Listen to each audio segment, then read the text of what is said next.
Today we're going to be looking at something very sleek but budget friendly at the same time. So whether you're a gamer, streamer, podcaster, or someone who's just looking to capture rich audio at a cost-effective rate, you might want to look at the Maono PD300X dynamic microphone.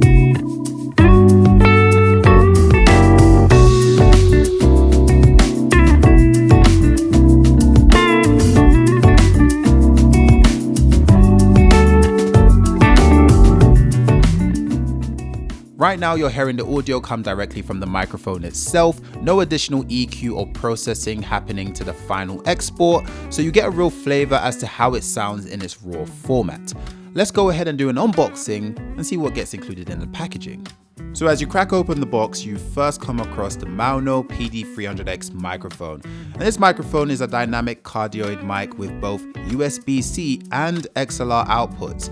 And this is great for versatility, having the options to choose whether you want the output to be USB-C or whether you want the output to be XLR. The metal body is made from aluminium alloy with great multi-layer coating, which is ideal for it being sturdy and durable.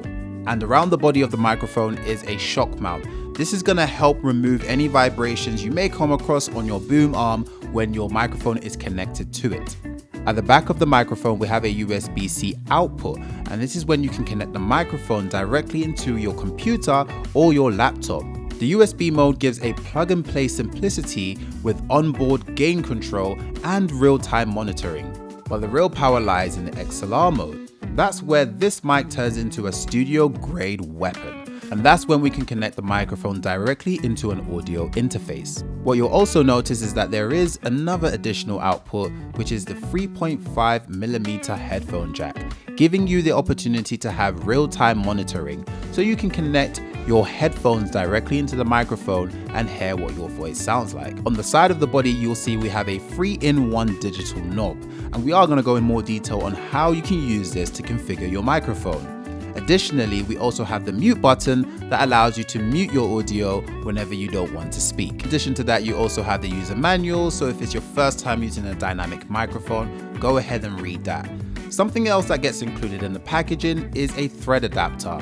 So if you're connecting your microphone to a boom arm like myself, boom arms come in all shapes and sizes in terms of connecting it to your microphone. So if the size of the screw of your microphone is too small for your boom arm, then the thread adapter will fill in those gaps for you, ensuring that it is sturdy. Also included is a 2-in-1 cable. So one side is purely USB-C to connect directly into the microphone, and the other side is a 2-in-1 part, so you can have this as a USB-C depending on how you want to connect it to your laptop or your computer, or you can use it as a USB-A.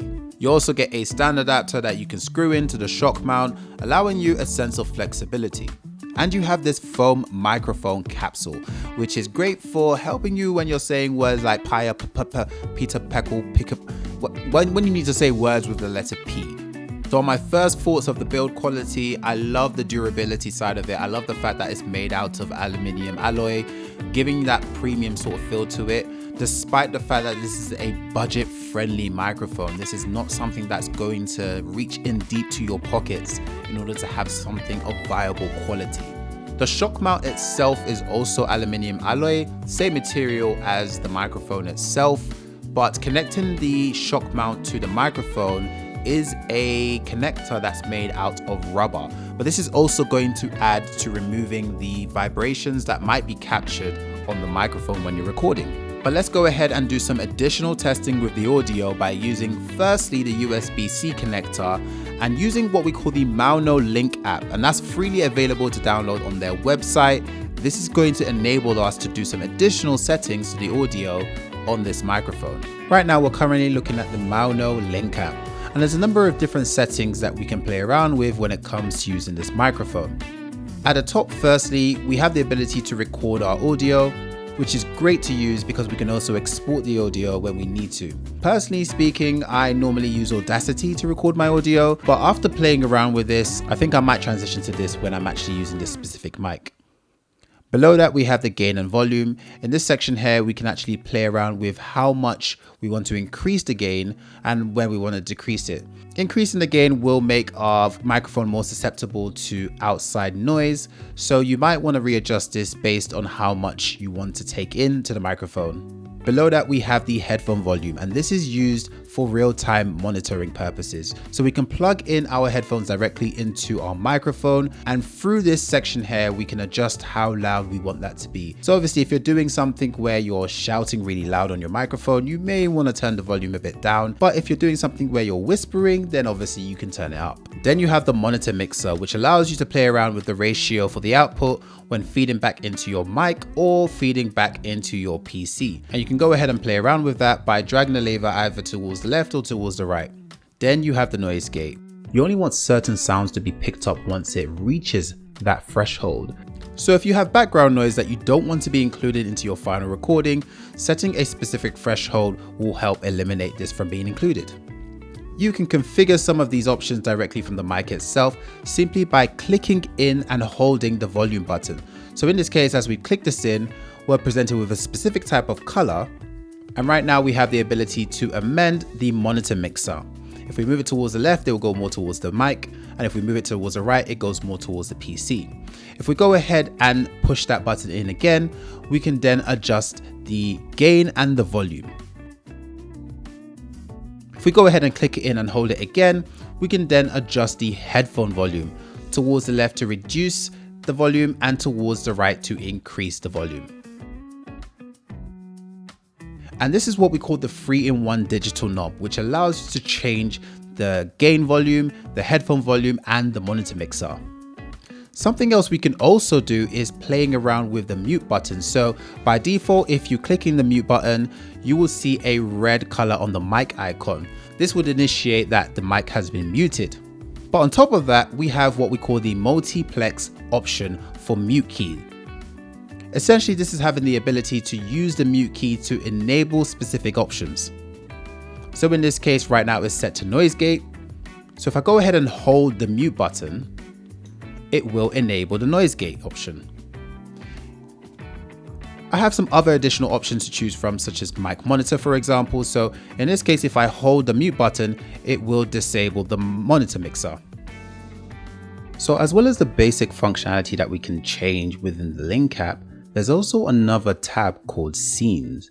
And with Scenes, we have the ability to set our own scene configurations and change some of the EQ, the compressor, or the limiter that we want to enable. Now, these are the pre-configured scenes we currently have in place. We have Original, where we have our standard input audio going into the microphone.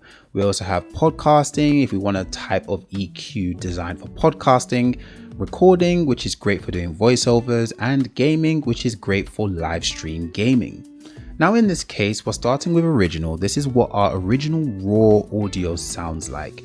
No additional EQ provided, no compressor, no limiter, just your standard flat configuration. We're going to hear the difference of how this sounds with some of the other preset EQs that we currently have in place. So this is how Original sounds, and if we add a low cut EQ onto this, this is how a EQ low cut sounds like. So you can hear the EQ actually taking place in the audio, and this is great. So we also have some additional EQs we can add as well that are preset. We also have mid boost. If we go ahead and click mid boost, this is what it sounds when we have mid boost. And this is a huge change to the actual input you're hearing right now. The boost from the mid range is really evident. And then finally, with the Original scene, we also have low cut and mid boost. So we can add some low cut frequency. On top of this, we can add our own EQ. So if we want to go ahead and, change this up however we need to for something specifically that works for us, we can do that too. And we can save our preset directly into our scene. Going back to the Original, we're now going to compare this scene to the other 3 scenes that are available. So this is the Original scene. Now we'll navigate to the podcasting scene, and you can hear a huge difference in the sound and quality of my voice in the podcasting scene. You can even see on the wavelength there's a huge drop when it goes to around 200 hertz. This sounds very podcast-like, so if you are somebody that normally listens to podcasts, you will hear a number of these shows or these podcasts actually sounding exactly like this. To be honest, I do tend to hear a lot of YouTubers using this type of EQ on their videos because for them it gives them a lot more clarity. So this is a very common type of EQ to use.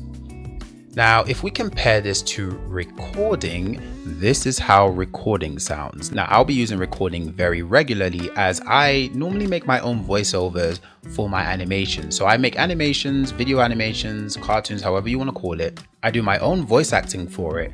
And I personally am very impressed with the EQ for this recording. Compare this one to the gaming scene. This is how the gaming sounds like. So gaming is a bit more different. It does feel a bit more nasally, but personally I think it works specifically for gaming. We can even check the settings for this EQ. Very different in terms of the wavelengths. We can see the dip actually starts further out. You've now got to hear the quality of the audio when connecting this microphone to a computer using a USB-C cable. But how is that going to differ from an XLR output? Well, I've gone ahead and bought an audio interface which we're going to be using for the purpose of testing. And I've connected an XLR output to the back of this microphone, and I'm going to connect the other end directly into the audio interface.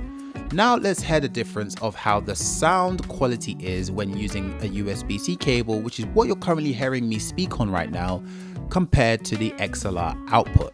And this is what it sounds like when we're using an XLR cable. And I must be honest, it sounds incredibly warm. And I have to reiterate, this is meant to be a budget dynamic microphone in terms of the cost. But for what you're getting from the XLR output, it's very warm, very rich. Honestly, I'm quite pleasantly surprised, and you can make your own judgment. Compare this sound as me speaking right now to the initial sound of me speaking using the USB-C connector. I think going forward, I'm going to be using the USB-C connector when I'm doing my normal calls during work, when I'm working from home, and I'll probably use the XLR cables when I'm doing my voiceovers. So there are multiple, I think having that flexibility and that versatility with this microphone is a strong point to have.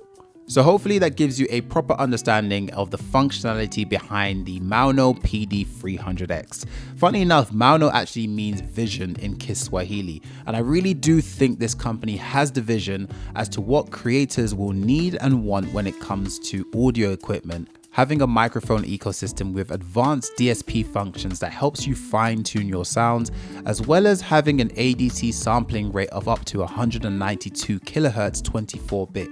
This microphone does really have it all for a very small costing price. This microphone will help content creators to speak their truth. And if you agree, drop a comment below. If you have any questions or opinions about what you've seen so far with the features, again, I want to hear your thoughts, so drop a comment below and let's get talking about it. Don't forget to help me out by clicking the like and subscribe button, and I will see you in the next video.